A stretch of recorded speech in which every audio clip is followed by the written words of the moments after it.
The morning of March 15th, 2087, started like any other day on Earth. In the military command center in Seoul, Commander Dae-jung was drinking cold coffee and reviewing reports of the space stations positioned around the planet. The sun was rising over the Korean peninsula, painting the sky in shades of orange and pink. Dae-jung had been awake for 18 hours straight, but he felt alert.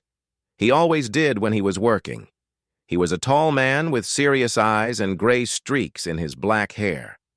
His uniform was perfectly pressed, and his posture showed the discipline of 30 years in the military. Dae-jung had seen many things in his life: wars, peace treaties, the founding of the United Earth government, but nothing had prepared him for what was about to happen. At 6:47 in the morning, Hae-won burst through his office door. She was breathing fast, and her face was pale. Hae-won was the head of Earth's artificial intelligence systems. She was brilliant with technology, and Dae-jung trusted her completely. In 15 years of working together, he had never seen her look frightened. "Commander," she said, still catching her breath, "we have a problem, a very big problem." Dae-jung put down his coffee. "What is it?" "Sensors are detecting massive energy signatures approaching from outside the solar system," Hae-won said. "Not one ship, hundreds, maybe thousands, and they are moving toward Earth." For a moment, Dae-jung said nothing. He had always known that humanity would eventually meet other intelligent life. Earth's scientists had proven for decades that life existed throughout the universe, but he had thought they would have more time, perhaps years. Perhaps decades. "How long until they reach us?" he asked quietly. 6 hours, Hae-won said. "Maybe less." Within 2 hours, the entire world knew. News channels broadcast the images across every nation. In the sky above Earth, the ships appeared like a dark cloud. They were enormous. Some of them were larger than mountains. They came in different shapes and sizes, but they all shared one thing. They looked like weapons. They looked like power. The United Earth government called an emergency meeting. Leaders from every nation on the planet gathered in the capital. Minister Ki-taek represented the Asian bloc. He was a politician, smooth and careful with his words. When he spoke in the emergency session, his voice was measured and calm, even though everyone could see his hands shaking slightly. "We must consider all possibilities," Ki-taek said. "These visitors might come in peace. We should prepare for negotiation, not conflict." Other leaders disagreed. The American representative wanted to evacuate major cities. The Russian representative wanted to activate defensive systems immediately. But before anyone could make any real decisions, the aliens sent a message. The transmission came through every communication system on Earth at exactly 9:30 in the morning. It was in perfect English, though the voice was strange, too smooth, too perfect, like it was made by a machine. The message was simple. "We are the Galactic Council. We represent 47 intelligent species from across this sector of the universe. Your planet has valuable resources. Your species shows potential but lacks development. You have been evaluated and found suitable for integration into our domain. You have 7 Earth days to surrender your sovereignty and accept our terms. Resistance is impossible. We have conquered 312 civilizations before you. Submit or be destroyed." The transmission ended. The screen went black.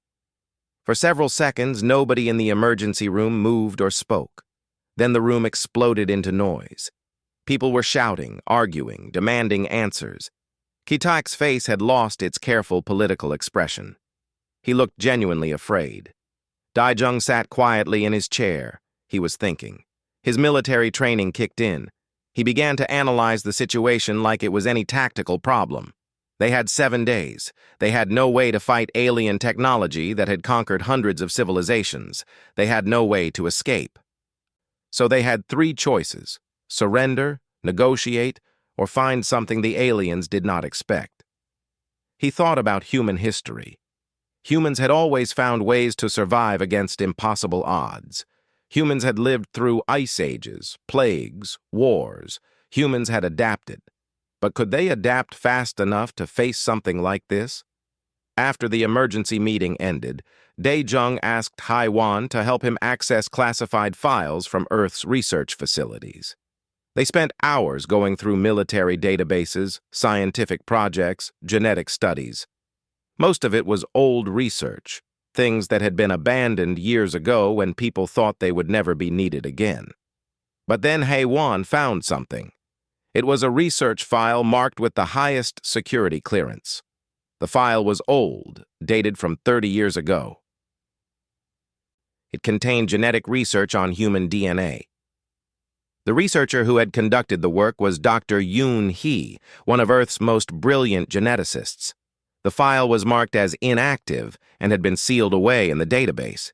Dae-jung read the title of the research: Latent Genetic Sequences in Human DNA, Evolutionary Failsafes or Deliberate Engineering.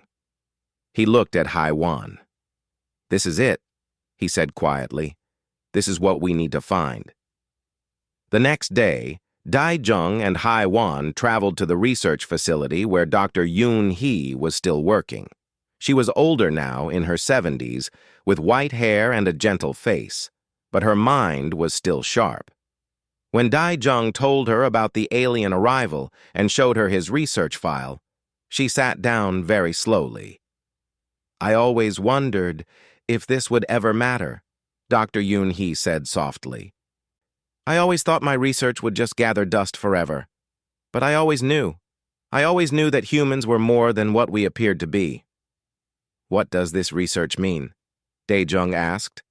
"What are these genetic sequences?" Dr. Yoon-hee stood up and walked to a window. Outside, the alien ships were still visible in the sky, hanging over Earth like a threat.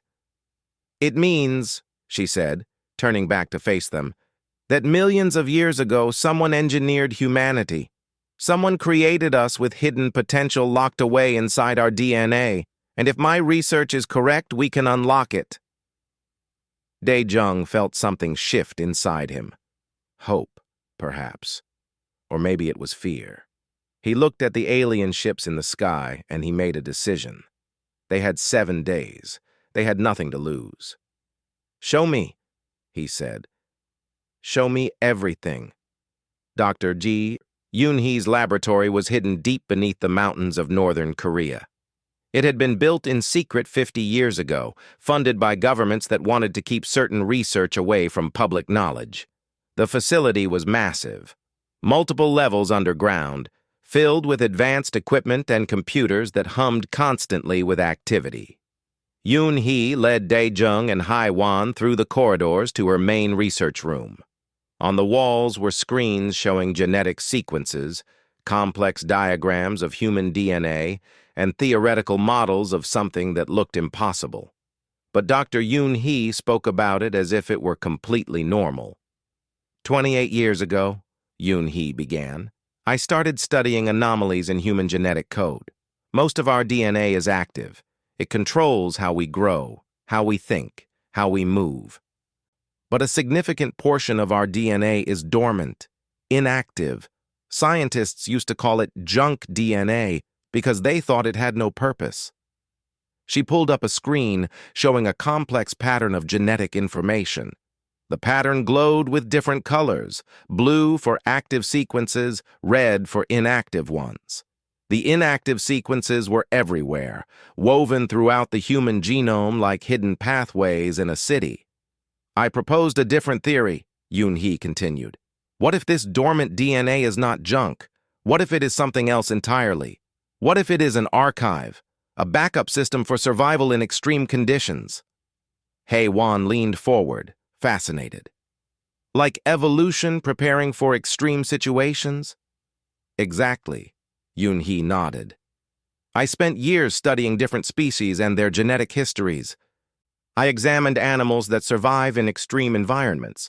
I looked at human history, cases where ordinary people performed extraordinary physical and mental feats during crisis situations, and I found patterns. She brought up another screen. This one showed medical records of humans who had survived impossible situations. A woman who had lifted a car off her child during an accident. A soldier who had learned a new language in days after a head injury. A mountain climber who had survived at altitudes that should have killed her. In each case, Yoon-hee explained, there were unusual genetic markers active in their blood, markers that normally stay dormant. It was as if their bodies had activated emergency protocols. Evolution working in real time. Dae-jung listened carefully. He was a military man, not a scientist. But he understood the implications. So, you are saying humans have the ability to unlock hidden potential? Not just unlock it, Yoon-hee said. I believe we can activate it deliberately. With the right catalyst, the right combination of neurological stimulation and biochemical compounds. She walked over to a sealed container on a shelf. Inside was a vial of clear blue liquid. This is my life's work, she said quietly. I call it the activation catalyst. It is a combination of engineered amino acids and neural stimulants. When introduced to the human body through injection, it triggers a cascade of genetic activity. It wakes up the dormant sequences. What happens? Hae-won asked. What do the dormant sequences do? That is what I need to tell you, Yoon-hee said, and her voice became serious. I do not know exactly. I have tested the catalyst on isolated DNA samples and on laboratory animals. The results were significant: increased muscle density, enhanced neural processing speed, improved immune response, better pain tolerance. Essentially, the body becomes more efficient at everything. Dae-jung felt his heart rate increase. How many of these vials do you have? 50,000 doses, Yoon-hee said. I have been storing them here for 20 years. Hoping I would never need to use them. But now... She looked at the window, where the sky outside showed the distant shapes of the alien ships. Now I think it is time. Dae-jung turned to Hae-won. How long to scale up production? Hae-won's eyes were moving quickly, calculating. If we bring in other scientists and equipment, maybe 5 days, maybe 6, but it would be dangerous. We would be testing this on humans with no long-term data. We do not have time for caution, Dae-jung said firmly. The aliens gave us 7 days. Hae-won, I want you to build a complete production facility. Use any resources you need. Dr. Yoon-hee, I need you to prepare protocols for safe administration. And I need you to find volunteers. Volunteers? Yoon-hee looked surprised. You want to test this on thousands of people? I want to give humanity a chance, Dae-jung said. If we surrender to the Galactic Council, we become slaves. They will take our resources, our labor, and our freedom. But if we can give humans enhanced abilities, we might have a fighting chance. Even a small chance is better than no chance at all. The next 48 hours were chaos and coordination, working together. Dae-jung moved resources and personnel from military facilities across the planet to support Dr. Yoon-hee's research. Hae-won worked with engineers to construct new production facilities. And Yoon-hee worked day and night refining the activation catalyst and preparing it for mass production. Word of the project spread carefully among military personnel. At first, people were skeptical, but as Dae-jung explained the situation, that humanity was facing extinction or enslavement, many volunteered.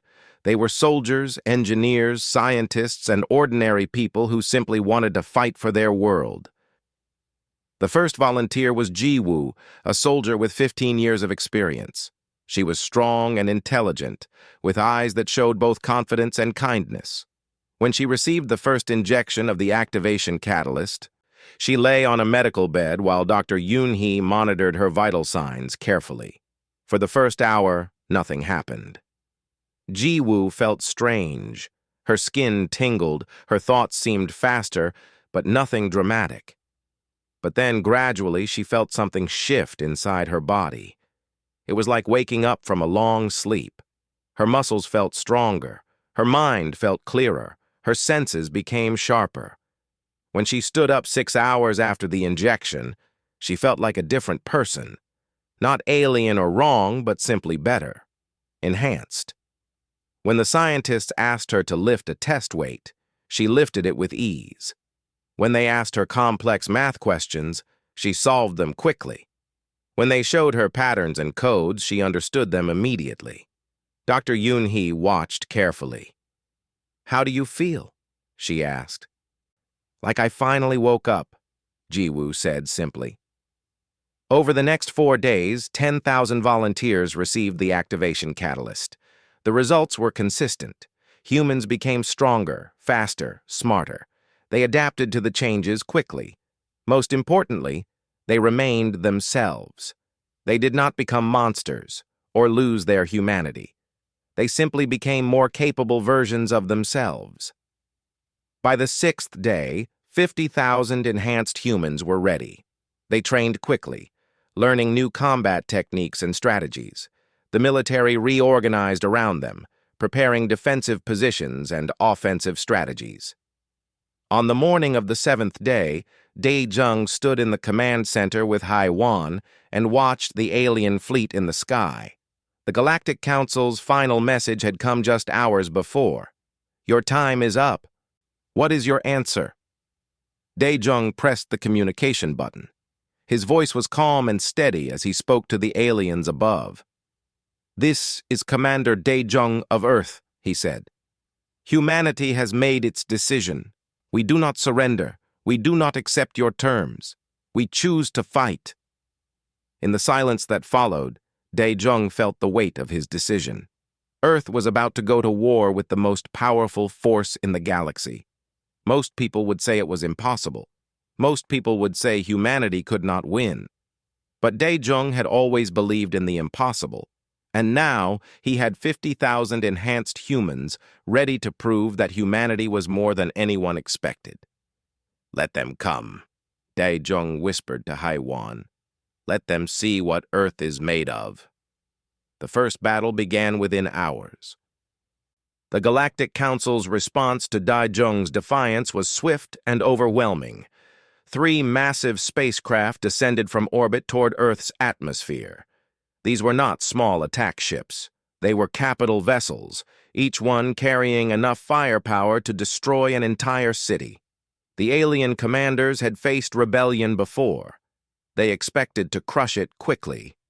What they did not expect was Ji-woo. She piloted one of Earth's advanced fighter jets, a sleek craft designed for speed and maneuverability. Her enhanced reflexes gave her an advantage that no normal human pilot could match. As the alien ships released drone fighters, small, fast, and heavily armed, Ji-woo moved her jet through the chaos like a dancer. Her mind processed information faster than any computer on the enemy vessels. She anticipated their movements before they made them. The first alien drone exploded as Ji-woo's missiles found their target.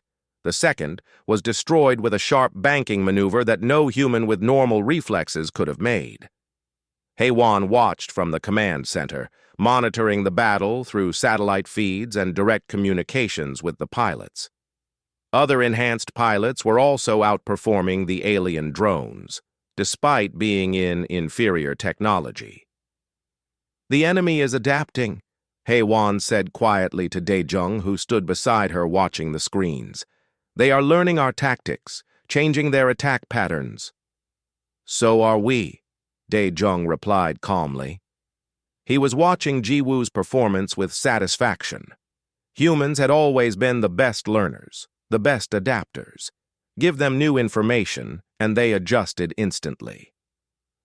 The Galactic Council had fought against species with superior weapons and superior numbers, but they had never fought against species that could think faster, adapt faster, and refuse to break under pressure. The battle in the sky lasted 3 hours. The aliens were shocked to discover that human pilots, flying in technically inferior spacecraft, could match their drone fighters. More shocking was how creatively the humans fought. One pilot deliberately damaged his own fighter to force an enemy drone into a collision course, trading his aircraft for 2 enemy ships. Another pilot used the planet's magnetic field and gravity in ways that alien pilots, who relied on pure technological advantage, could not calculate quickly enough. But the real victory came when Jiwoo led a coordinated strike against one of the capital ships. Using enhanced coordination and communication, human pilots identified a vulnerability in the alien ship's shield system. It was something that could have taken a normal military months to discover. But Jiwoo's enhanced mind made the connection in seconds. She understood the pattern in the shield's rotation. She understood the timing. She led 6 other pilots in a precise attack sequence that overwhelmed the alien defenses. A crater opened in the side of the Galactic Council's capital ship. It was not a killing blow, but it was a shock to the alien commanders. For the first time in 312 conquests, their soldiers had failed to crush an enemy immediately. On the ground, Captain Seong-hoon led a team of enhanced soldiers against an alien landing force. These alien soldiers were physically impressive, tall, with hard exoskeletons and built-in weapons.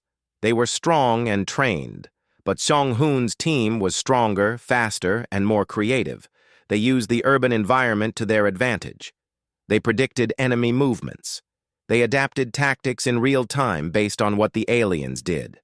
One of Seong-hoon's soldiers, a woman named Minji, achieved something remarkable. She faced an alien warrior that outweighed her by 200 pounds. By all conventional logic, she should have been killed. But Minji used the alien's own momentum against it. She moved with perfect timing and precision. Enhanced strength, combined with intelligence and emotional awareness, allowed her to do something that the rigid alien warrior could not anticipate. She won, and the alien force retreated. As news of the victory spread across Earth, something unexpected happened. People stopped being afraid. Fear turned to hope. The sense of helplessness transformed into determination. Every person, enhanced or not, understood that humanity was not going to simply surrender and disappear into slavery. But the Galactic Council was not finished. 2 days after the first battle, a new message came from their remaining capital ships. This time, the tone had changed. There was no arrogance, only cold calculation. "We have encountered unexpected resistance," the message said. "We propose to end this conflict quickly. We will target major population centers. We will execute a bombardment that will kill 50% of your population within 1 hour. Surrender now, and we will reduce this to 10% casualties. Choose." In the command center, everyone stopped working. This was not a negotiation. This was an ultimatum backed by the threat of genocide. Minister Ki-tek's face turned gray as he received reports of the alien ships moving into bombardment positions. Dae-jung felt the weight of command press down on him like a physical force. Thousands of people would die. Maybe millions. Surrendering would save lives in the short term, but condemn all of humanity to slavery. Fighting would cost lives but possibly save Earth's future. He looked at Hai-wan. "Can you hack into their targeting systems?" "I can try," she said, already moving to her workstation. Her fingers flew across the keyboard. "But their technology is so advanced, I might not have time." "How long?" 20 minutes. Maybe less." The alien's countdown timer appeared on every screen on Earth. 15 minutes until the bombardment. Citizens across the planet rushed to shelters. Soldiers took defensive positions. Dae-jung made a choice that would change everything. "Launch the precursor installation," he commanded quietly. Hae-won looked up. "Commander, are you sure? That technology is too unstable. We do not understand it fully." "I am sure," Dae-jung said firmly. "Use it." 20 kilometers beneath the Arctic Ocean, an ancient facility that humanity had discovered only weeks before began to activate. It was not human technology. It was something far older, something left behind millions of years ago by a civilization that no longer existed. Dr. Yoon-hee had believed that the facility might contain weapons. She was right.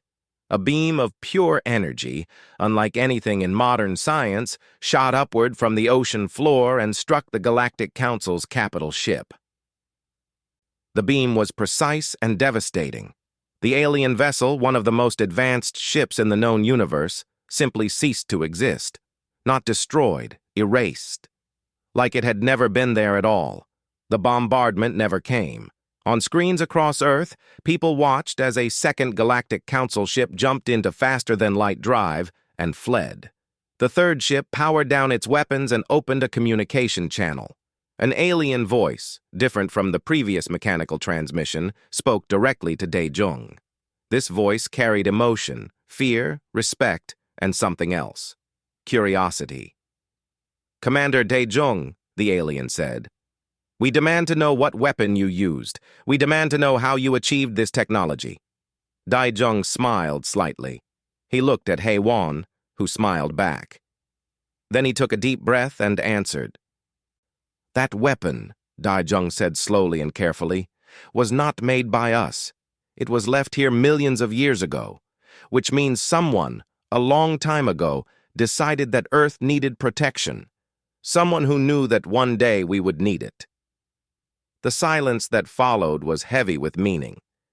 Hae-won's hands moved across her keyboard as she worked to intercept the alien's response. She managed to capture a burst of communication being sent from the alien ship back to the Galactic Council's remaining forces. She translated the message. It said only 4 words. "The precursor defense systems are active." The mention of the precursors created panic throughout the Galactic Council's fleet. The remaining alien ships stopped their attacks immediately and began moving away from Earth. The ship that had stayed to communicate with Dae-jung powered up its engines and prepared to jump into faster-than-light space. But Dae-jung stopped them first. His message was clear and cold. "Do not run. Come to the negotiation table. You have 2 choices. Destroy yourselves by fighting something you cannot defeat, or learn to live in a new world where conquest is not permitted." To everyone's surprise, the alien commander agreed to negotiate. Within 24 hours, Minister Ki Taek stood in a chamber that had been hastily prepared for diplomatic talks. Across from him was Commander Kreth Nax, a being that looked like a mantis insect scaled up to an enormous size.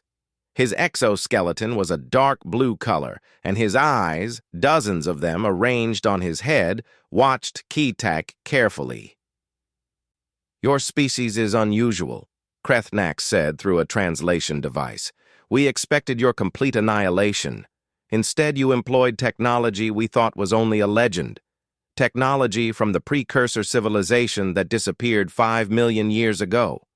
Ki Taek, being a politician, understood that showing strength was important, but so was showing reasonableness.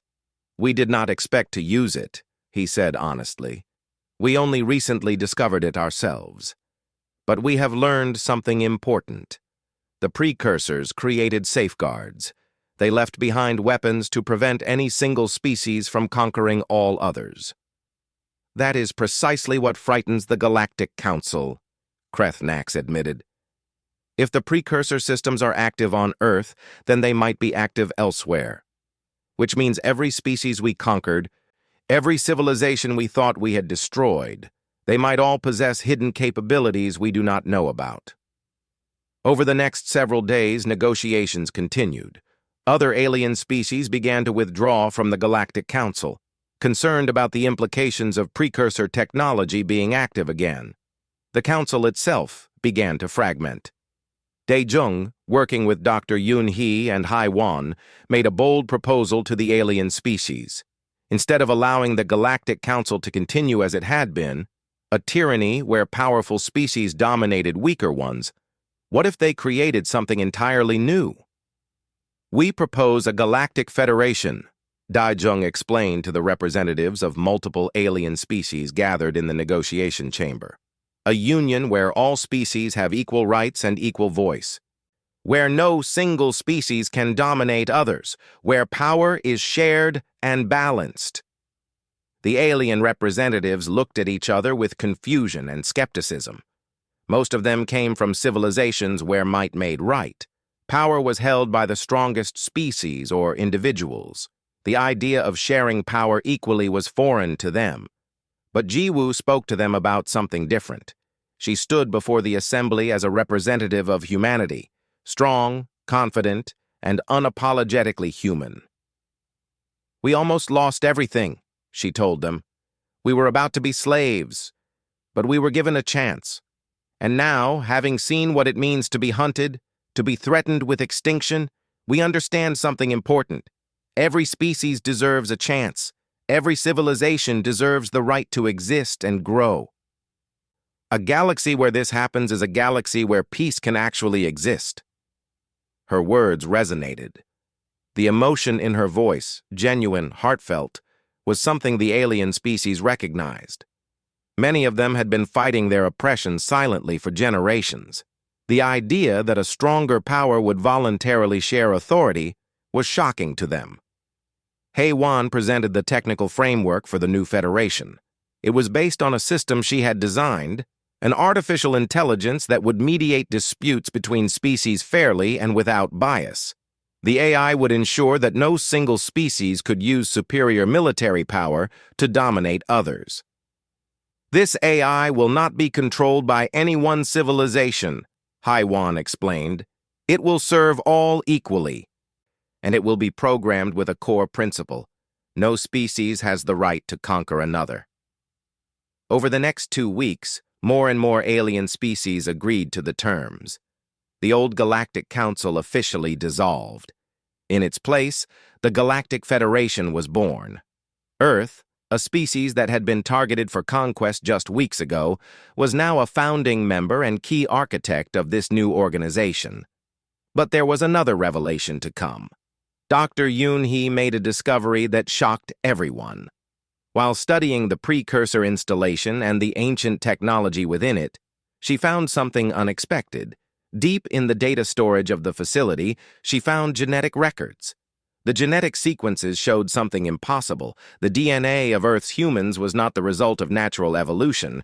It was engineered, modified, and more importantly, it contained genetic memories. Yoon-hee realized something. She was not just a scientist studying the past. She was a reincarnation of that past. The genetic memories in her DNA were activating. She began to remember things. Not her memories, but memories from a consciousness that had existed millions of years ago. She told Daijong about this discovery in private. "The precursors did not disappear," she said quietly. "They evolved. They became pure consciousness, pure energy. And they left us here, engineered, prepared, waiting for a moment like this. They knew that someday tyranny would try to control the galaxy. They knew that awakened humanity might be the key to preventing that. They left me, left part of themselves, to guide you when the time came." Daijong listened without judgment. He had learned to trust Yoon-hee's brilliance and intuition. "What do they want?" he asked. "These precursors who left pieces of themselves inside our DNA?" "They want us to choose better," Yoon-hee said. "To be the bridge between the ancient wisdom of the precursors and the young, passionate growth of new civilizations. They want us to teach the galaxy that true power is not measured in weapons or conquered territories, but in the strength of unified purpose and moral choice." Daejong looked up at the sky, where alien ships were now positioned peacefully in orbit above Earth. They were not weapons anymore. They were transport ships, diplomatic vessels, ambassadors of a new galaxy. He thought about everything that had happened: the impossible fight, the victory against all odds, the creation of something new. "Then we have much work to do," he said to Yoon-hee. "If we are truly the guardians now, we must help every civilization understand this. We must teach them what we learned, that consciousness, creativity, and moral courage are stronger than any weapon." Yoon-hee nodded. And somewhere, in the quantum foam of the universe itself, in the vast consciousness that the precursors had become, something that had been waiting for millions of years finally felt content. The awakening had begun. 3 months after the formation of the Galactic Federation, Dr. Yoon Hee made a proposal that would change the course of the entire galaxy. She stood before the Federation Council with data she had extracted from the precursor installation, data that revealed something astonishing. The precursors were not the first, she said, showing images of genetic sequences and historical records. The precursors were created by another civilization, and that civilization was created by another before them. This pattern repeats backward through time, millions of years, and the precursor record suggests that it repeats forward as well, into the future. She activated a holographic display that showed maps of the galaxy. On these maps, highlighted in red, were dozens of locations where precursor installations had been detected using the Federation's new long-range sensors. There are at least 143 precursor installations spread throughout this sector of the galaxy, Yoon Hee continued. Each one was left behind to protect a young species. Each one contains genetic engineering tools and weapons. Each one is waiting.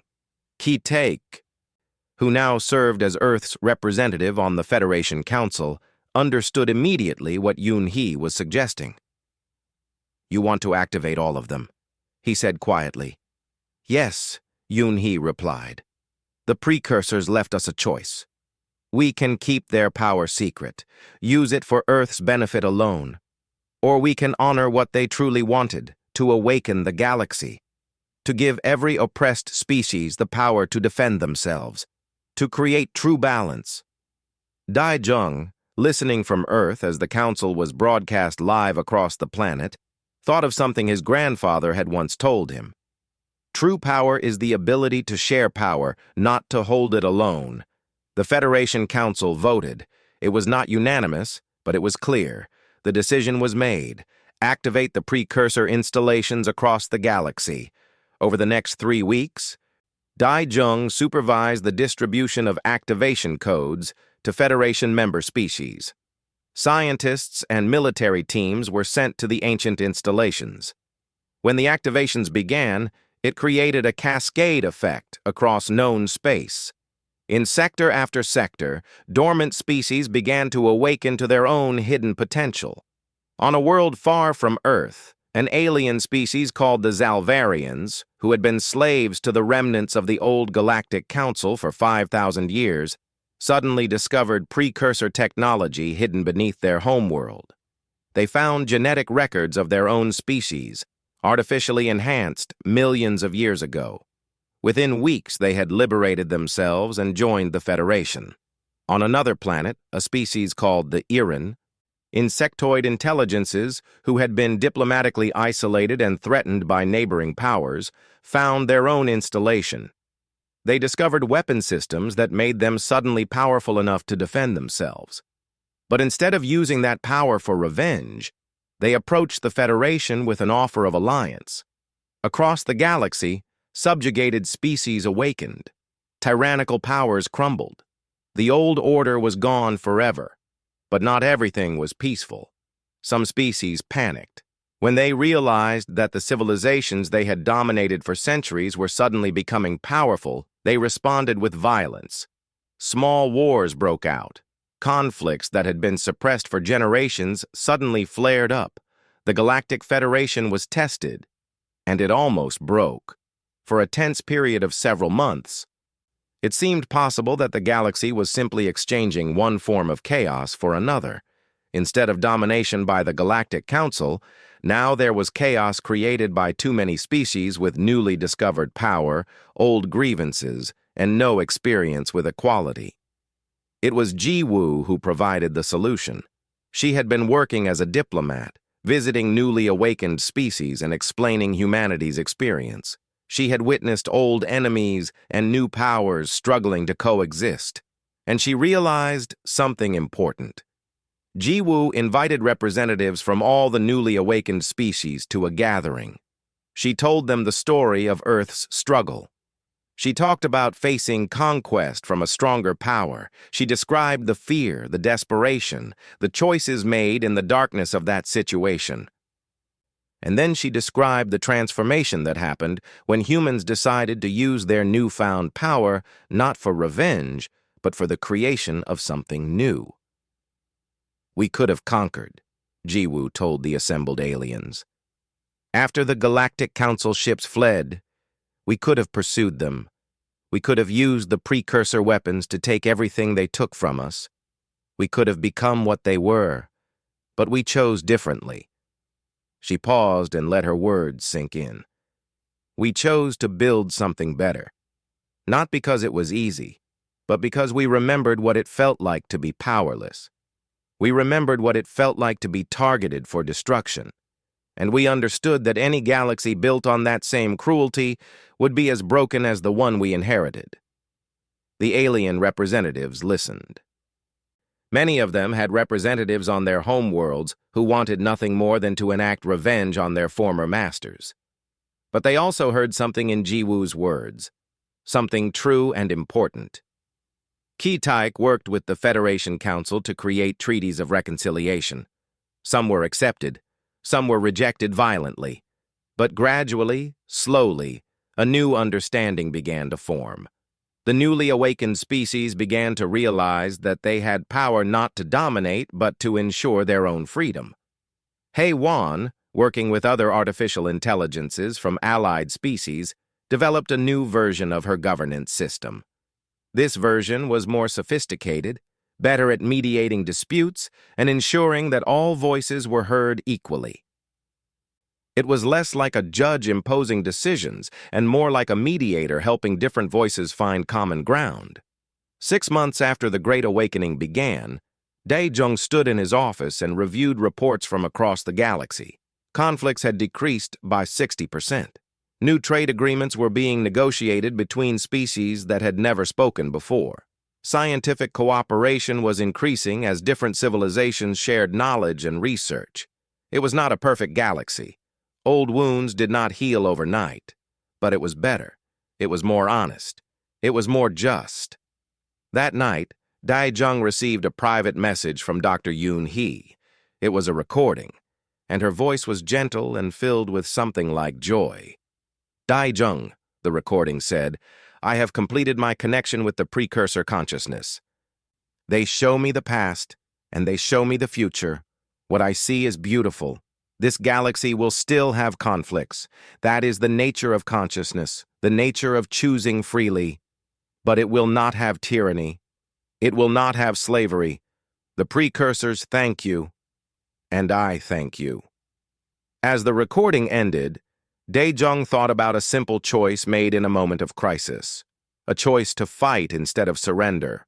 A choice to use power not for domination, but for the creation of something better. He looked out at the stars and smiled.